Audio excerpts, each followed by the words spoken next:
Uh, Thank you so much for kind introduction. So, those days I need to declare my conflict of interest. Working in two institutions and having this together. Uh, but it's my involvement with this Manipur Green Memorial Hospital. I'm not rather than a practitioner. I'm actually a medical educationist, and also I'm very keen of developing health system. No, that is my expertise as a public health and community medicine person. So I have been associating with more than 10 years with the Manipur Green Memorial Hospital. So I will try my best to explain why I'm associating and so what sort of things that we could able to do more with this when we are commemorating the 200th year of the birth of Dr. Samuel Fisk. Actually, the great man landed here in the 18th century. So before that, it started with this Dr. John Scudder, and then subsequently with these missionaries. Really, when we look at this, particularly northern Sri Lanka, the contribution of American missionaries are immense. That in the two fields, one in education, other one in health. So that's what that northern part of Sri Lanka was able to gain more, lot of advance when you compare to other part of the country. So then my talk is related to the medical education. So when you look at this, all of these, John Scudder came in 1816 and to start this Western medical care. But only Dr. Green was a kind of a revolutionary person. Even that when we read his history and well written that book, and even when we Google it, we can get it. So he was writing regularly to his sister about his mission. Even when he was young, he was able what he thought and what he was planning, and then what made him to get into this medical profession, and whether he was happy after even obtaining medical degree, and what made him to get into this kind of missionary work, and also later why he took this challenge to come to this place like we can't say this poor, but a low resource setting. So that is what that we have to admire. Even all these practitioners, he thought that when we want to provide a good healthcare service, we need to have more medical professional or supportive team. That's made him to think about to start this medical school. So he actually pioneered that. So this kind of a well thought and kind of a thinking process is a unique feature of Dr. Samuel Green. Then again, when he started to train, he was facing a lot of challenges. Even that when started his services, that is another thing that as a practitioners we should learn. He tried to learn the language, Tamil language, and what sort of challenges he faced when he wanted to learn Tamil. Then his early stage of thing, and also then want to provide the care, what sort of things he faced to provide good care. Then when we want to have this, be a good doctor or practitioner, that compassion is a great thing.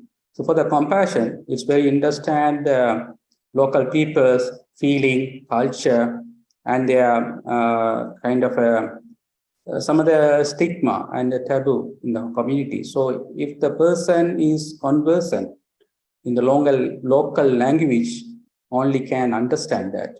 So he tried his best. So that helped him to even to train his trainees here. So that is another aspect that we need to consider, that what Green has contributed. Second thing is he tried to empower the community. So then, particularly when we look at this, we got this Portuguese, Dutch, and English that in the early part of my speech also I mentioned that because Northern Sri Lanka, that for a lot of benefits, really this empowerment came through these missionaries. Well documented things are there, particularly in education and health. So that's what that Green also tried to do. Then other scholars, also these missionaries started this nursing college and thing. So that's the way then they contributed to empower this community. Then third important aspect as a medical education is that we need to learn from Green. So he wanted to have a highly professional medical graduates with a skill. So that is well recorded by this already Dr. Dayal mentioned this thing then. So they were that their quality was equal to the graduates coming out of the medical schools in England. So that kind of a thing, and he was able to maintain. So for that, he really worked out that producing enough materials, even some other things that when he want to translate in Tamil, then he has to get the copyright from the authors. So he practiced that and then was able to get that before go for a formal translation. So then other important thing that his thing, he really wanted to expand and then had an open mind when this British government that wanted him to support to develop a hospital. He extended his support to develop a hospital. So that's why now we got this Jaffna teaching hospital. So these are the things that we have to follow as a medical education. Is some of the pioneer work is a great example for us to follow. So then, so why I am interested in this one? The one aspect actually I got the chance. Those days, our faculty provide a kind of a this kind of a scholarship that for the graduates, the Commonwealth Scholarship. So I got the Commonwealth Scholarship and went to CMC Vellore, the Christian Medical College Vellore. So actually that is kind of a sister hospital to the Manipai Green Memorial. But the important thing is that John Scudder came and started this medical care here. So his granddaughter only went and started Ida Scudder when he started the CMC Vellore. When you look at this level of operation occurring at the moment, comparing the CMC Vellore and the Manipai Hospital, so we had to do a lot. So, but CMC Vellore is a good model as a community hospital. It's a community hospital. It got that kind of a different kind of packages for the different services.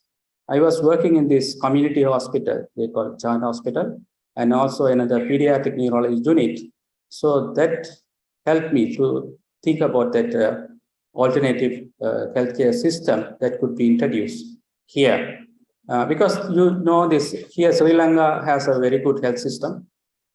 Still, even with this great economic crisis, the health system is still resilient enough to provide good quality of healthcare with the minimum resources. So that is a great example to the world and to look at. But although this health system also has there are gaps. So this state alone can't provide a good comprehensive health care.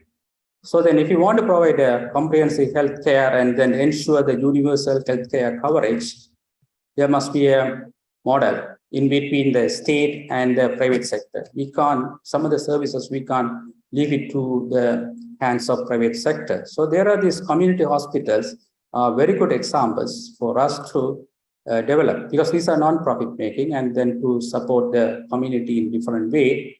So this the great assets we got, like some of the missionary hospital, and then this Kolipur hospital, this run by Catholic Church, and also some of these cooperative hospitals. So these hospitals, actually, we should be able to make use to fill the gaps in the health system. So that's what that I thought to work, and then started to work with these friends of Manipa when I was doing my postdoctoral training in UK, because this real invitation came from the UK colleagues, not from the colleagues here. So they were really asking me whether you can help us to set up some kind of a training centers to empower our youths. So that's why that we formed the trust, and we started to train healthcare assistants and some of the nursing and other things that is very useful to work in care homes and the private hospitals and other places. So now with that trust, we formed the trust that the trust is doing, particularly late Dr. Sivaraja, Dr. Nachinakinian, and Dr. Kunye, Dr. Kumaran, and a couple of surgeons, Dr. Krishna and all. We made this trust, and we got the International Advisory Board. So now we are able to train more than 250 youths and way to get into the health sector. At the moment, around 130 odd people are undergoing training, and also running neuro recap and other community-based kind of healthcare activities at the Manipai Hospital, and also the maintain all the place and the legacy of that hospital, also part of that. So then good thing that the way forward, and maybe that we have a couple of medical students, many medical students are sitting behind. So the medical education is a novel profession. And then Green actually did innovative way with the available limited resources to deliver high quality of medical education and the healthcare. So always, wherever we go, we have a limited resources. We have challenges. Even that people working in New York or maybe Boston or Massachusetts, that also will tell they don't have enough resources. But this, with available resources, we have to see how we can provide best quality of education, and then ultimately the health care of the people. So that should be the key thing that all the medical graduates should keep in their mind. So as part of this commemoration, that I want to convey this message. I hope that you will all understand and will keep in your mind that always, with the limited resources, how I can provide good quality of healthcare for our patients. Thank you so much for listening.